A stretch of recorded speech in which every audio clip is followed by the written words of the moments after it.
Teman-teman, Allah itu senang banget kalau hambanya banyak minta sama Allah. Allah tuh senang banget kalau kita banyak mohon sama Allah.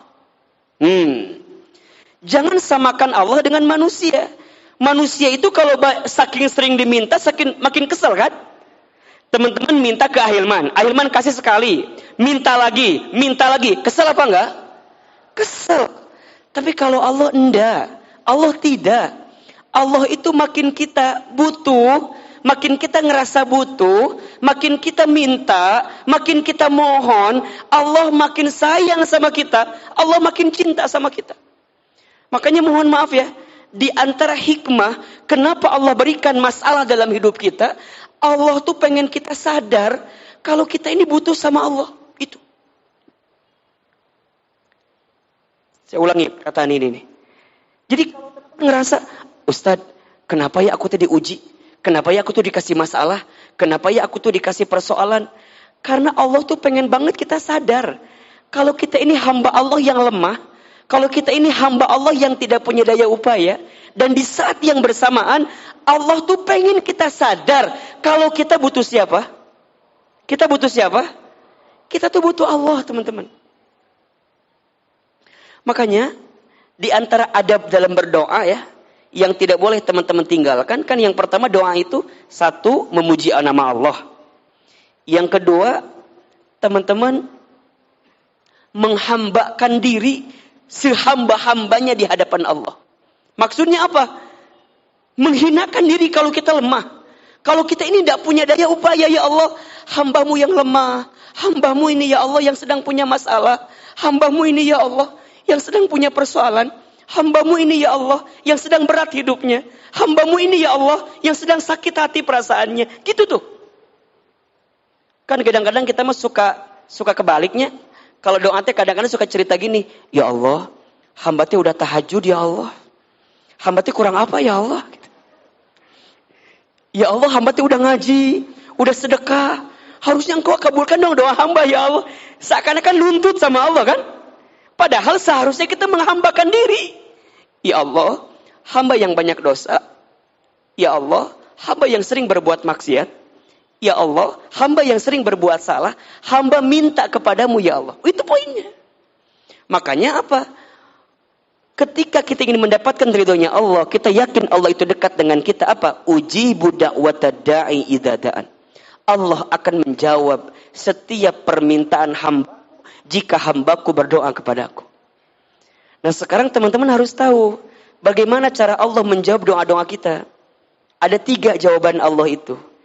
Yang pertama jawabannya adalah yes, aku kabulkan apa yang kamu mau. Yang kedua no, tidak. Maksudnya apa? Allah gantikan dengan sesuatu yang lebih baik dalam pandangan Allah. Yang ketiga wait, tunggu. Aku akan berikan jawaban dari doamu di waktu yang tepat. Ada berapa jawabannya? Ada 3. 1, yes, Allah kabulkan sesuai dengan apa yang kamu mau. Secepatnya, sesingkat-singkatnya. Yang kedua apa?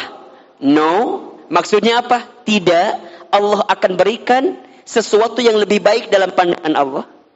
Dan yang ketiga, wait, tunggu. Aku berikan di waktu yang tepat apa yang kamu minta. Teman-teman sayang, gini. Teman-teman minta sesuatu sama orang tua. Kemudian orang tua kita nggak ngasih. Kira-kira, kan alasannya 2 ya, kira-kira ini. 1, mungkin karena orang tua nggak mampu ngasih apa yang kita mau. Oke? Atau yang kedua, karena orang tua kita tahu, kalau aku kasih itu kepada kamu, ada sesuatu yang membahayakan untuk kamu. Ahilman punya anak kecil. Anak saya pengen main pisau. Bisa saja saya kasih, bisa nggak? Tapi membahayakan atau tidak? Membahayakan. Maka saya ganti dengan apa? Mainan yang lain. Saya ganti sendok. Udah main ini aja. Bukan saya nggak mau ngasih, bukan. Karena saya tahu, kalau saya maksain ngasih si pisau itu, boleh jadi membahayakan dirimu. Logik? Jelas tidak? Yang pertama, Ustadz, mungkin nggak Allah nggak ngasih gara-gara Allah nggak mampu? Nggak mungkin. Nggak mungkin. Nggak mungkin kita minta sesuatu Allah nggak ngasih gara-gara Allah nggak mampu. Nggak mungkin. Mustahil. Allah mampu. Tapi boleh jadi alasannya yang kedua. Apa? Allah sedang menyelamatkanmu dari sesuatu yang kamu minta. Jika aku berikan apa yang kamu mau, boleh jadi ada sesuatu yang tidak baik yang akan kamu dapatkan. Jelas? Jadi sekarang Ahilman tanya, yang paling penting dalam doa itu, dikabulkan doanya atau berdoanya? Jawab. Yang paling penting dalam doa itu dikabulkan doanya atau diberikan kesempatan berdoa? Jawab yang kencang. Dikabulkan doa atau diberikan kesempatan berdoa? Jadi gimana Ahilman? Kalau hari ini kita belum mendapatkan doa kita di waktu yang cepat, boleh jadi Allah akan mengabulkan di waktu yang tepat. Yang jelas, yang Allah minta sama kita apa? Teruslah berdoa.